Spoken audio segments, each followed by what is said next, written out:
Muy buenas tardes, bienvenidos a Visión Global en una jornada en la que hoy hemos visto caídas generalizadas en las principales plazas del viejo continente y estamos viendo también ese mismo tono rojo en Estados Unidos. Hoy, primer lunes del mes de octubre, un mes que suele caracterizarse precisamente por la gran volatilidad que acarrea. Por el momento sí que estamos viendo un tono algo más pesimista entre los inversores. Como decimos, hoy cierre negativo en Europa, el CAC 40 se ha dejado un 0,60% de caída. El DAX un 0,79 en 15.036 puntos, el FTSE de Londres 0,23% de descenso, algo más planito, el Mittel italiano 0,60 y el mejor entre las principales plazas ha sido hoy el selectivo español, el IBEX 35, con un recorte muy planito del 0,09% en 8.791,7 enteros. Como decimos, estamos viendo la misma dinámica hoy en tono negativo en Estados Unidos. El Dow Jones se deja más de un 1% en estos momentos,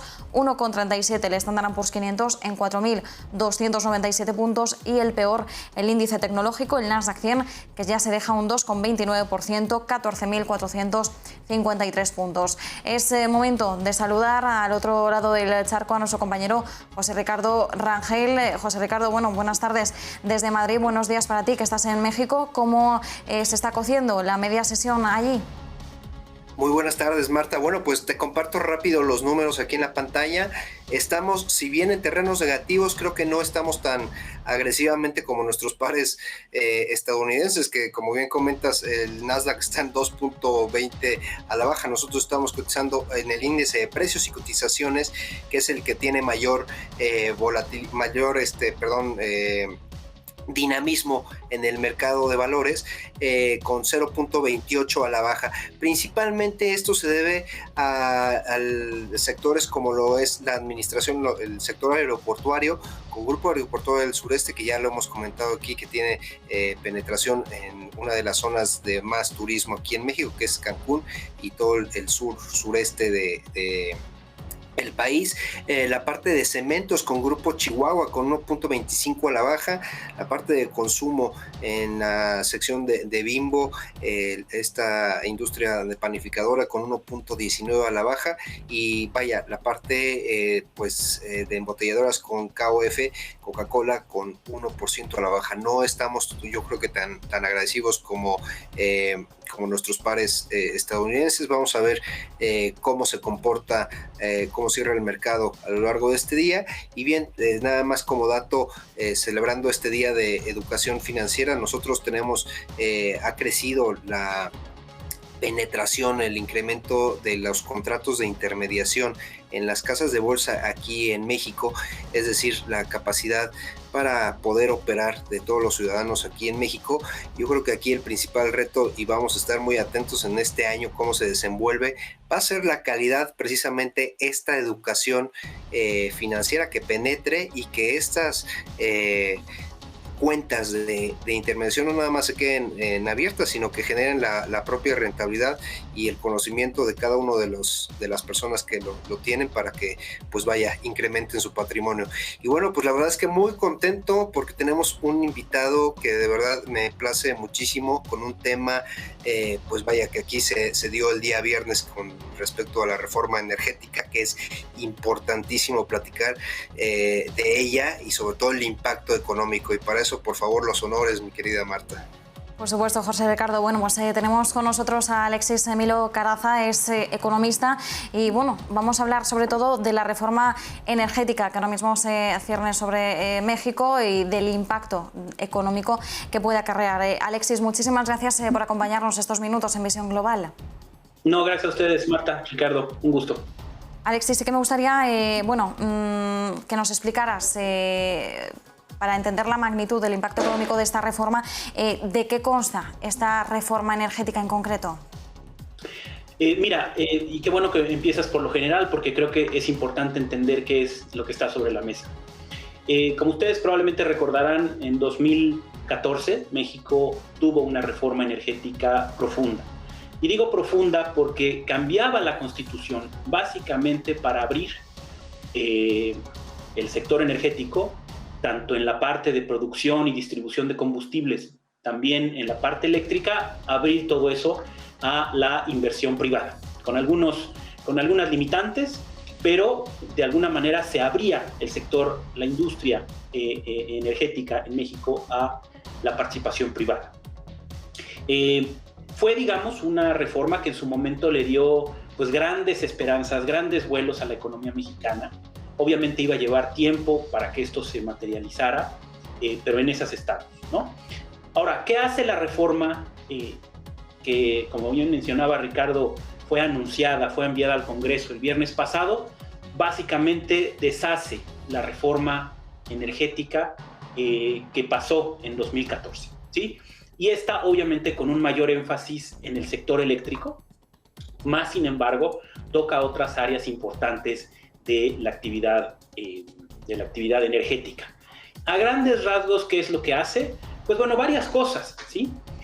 Pero podríamos resumirla en regresar al Estado a través de Pemex y la Comisión Federal de Electricidad, que son las empresas encargadas de la producción y distribución de combustibles, y por el lado de la CFE, la Comisión Federal de Electricidad, como su nombre lo dice, de energía eléctrica, es regresar a esas dos empresas la rectoría de la industria, el papel preponderante en la industria, en muchos casos exclusivo, y por lo tanto es una especie de reestatización de la industria eléctrica.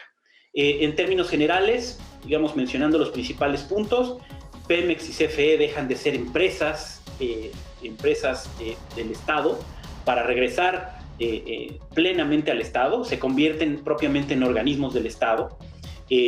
Básicamente la electricidad en todas sus fases, que es la generación, la distribución, etcétera, se considera en la propuesta una actividad exclusiva del Estado mexicano.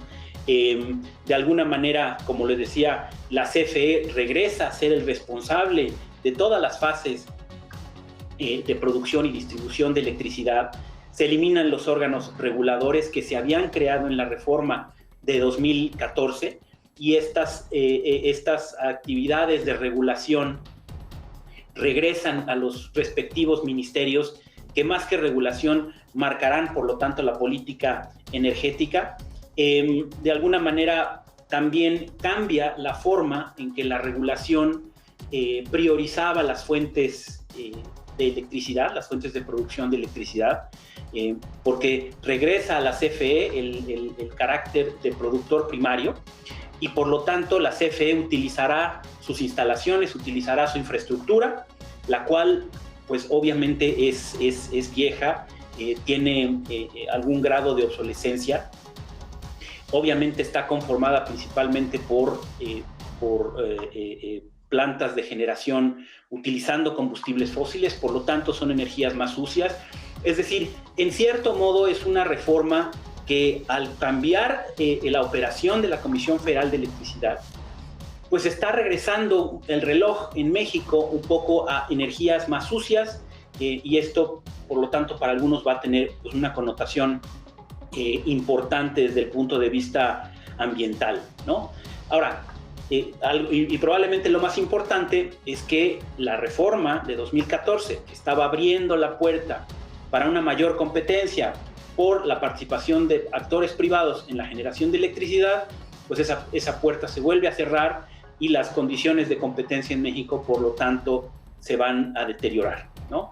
Eso sin considerar que además, pues de alguna manera ya había inversiones importantes, muchas de ellas españolas, ya había inversiones importantes en generación de electricidad, en generación de energía, y pues todos esos contratos y todos esos proyectos, pues de alguna manera quedan fuera de la mesa, ¿no? El gobierno cancelará estos contratos y además, dado el papel preponderante de la Comisión Federal de Electricidad para producir energía, pues obviamente muchas de estas inversiones pues quedan fuera del mercado eléctrico nacional.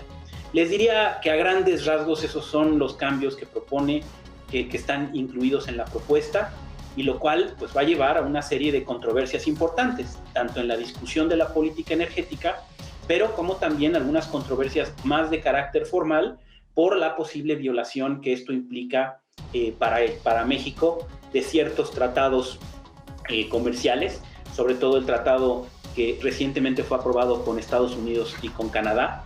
Según algunos expertos en la materia legal, estos tipos de cambios son violatorios de ello, y pues obviamente esta historia pues apenas comienza, Marta. Alexis, una pregunta sobre todo este tema y vaya, la volatilidad que ha tenido últimamente la parte del petróleo. ¿Cómo pudiera afectar a México y de verdad habría algún beneficio en la parte de precios con toda esta reforma? ¿Cuál sería el impacto económico que podríamos tener pues positivo y vaya la exposición a los riesgos que ya nos estás diciendo que la parte de inversión privada pues se vería mermada?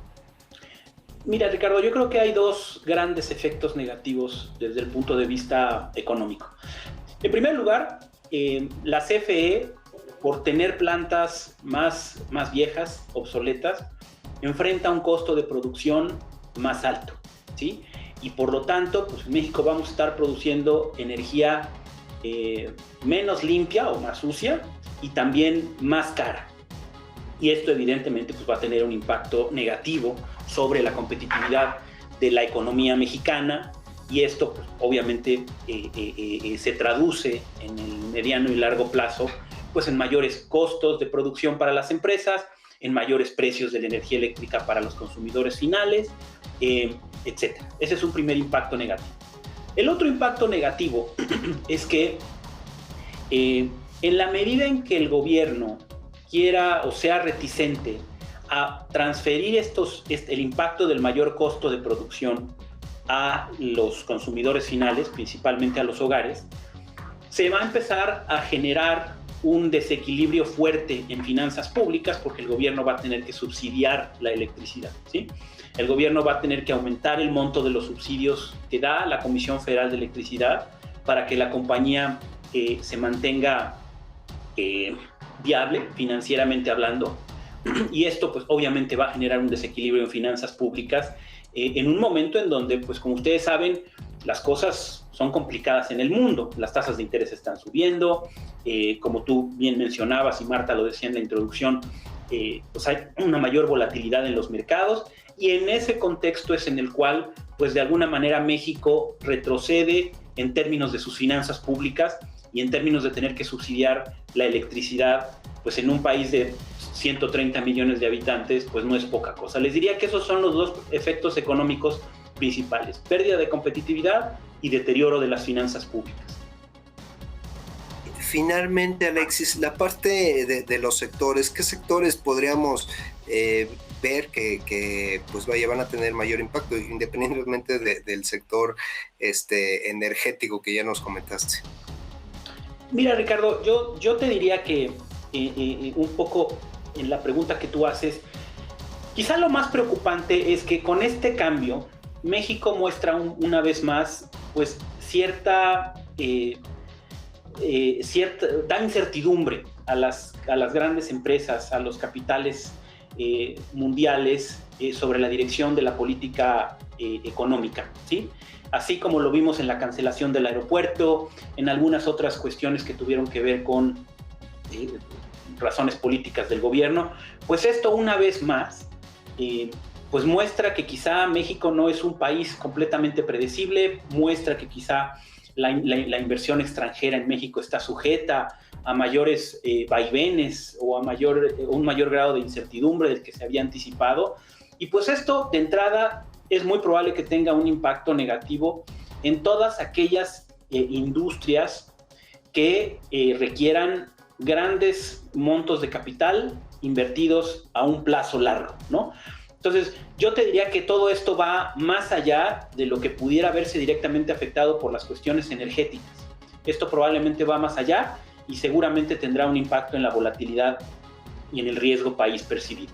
Ahora, pensando un poco más en términos de lo que quizá tenías en mente, que es, bueno, ¿qué sectores se van a ver afectados en particular? Yo creo que se va a ver afectado sobre todo el sector de la manufactura, ¿sí? Porque México es un país eminentemente manufacturero, ¿sí? Antes que ser un productor de energía o ser un productor de materias primas, México es un productor de manufacturas que las exporta a Estados Unidos, y como productor de manufacturas necesitas tres cosas: un sector manufacturero competitivo con mano de obra competitiva, necesitas una buena ubicación geográfica, cerca de los mercados más importantes, y necesitas una buena oferta energética, ¿sí? Necesitas energía en abundancia y si se puede limpia. México tiene las primeras dos, ¿sí? Tiene una buena planta manufacturera, tiene una buena ubicación, pues estamos junto al mercado más grande del mundo, Estados Unidos, y lo que le faltaba para completar un poco esta película era pues tener energía barata y abundante, y de alguna manera pues esto da es un revés, es un paso en reversa en esta dirección, y te diría que la más afectada en el mediano largo plazo va a ser la actividad manufacturera, que además, pues como les decía, es esencial para México. Alexis, muchísimas gracias. Marta, no sé si tengas alguna otra pregunta.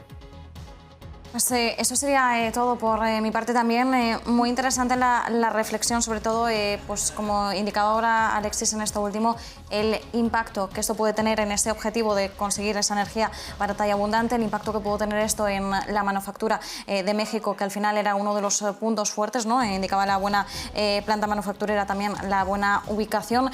Alexis Milo Caraza, economista, muchísimas gracias por habernos atendido y sobre todo por explicarnos bien la repercusión de esta reforma en concreto en México. No, muchas gracias a ustedes, un placer.